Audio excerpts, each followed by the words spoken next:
Почитуван колега, не сме на седница на Совет во Свети Николе, во собрание сме. Се уште ли не сте се адаптирале? Не сте надвор, влеговте, 2 месеци сме веќе во собрание. Не сме на седница на Совет во Свети Николе.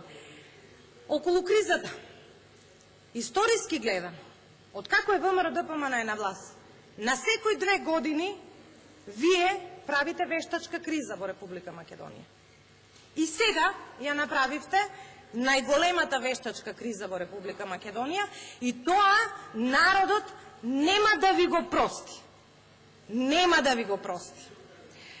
А буџетот се однесува, како што кажа еден мој колега претходно, на сите градови, на сите села.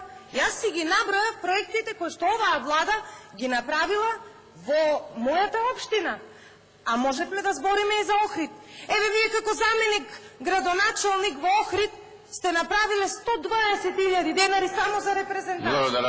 Благодарам.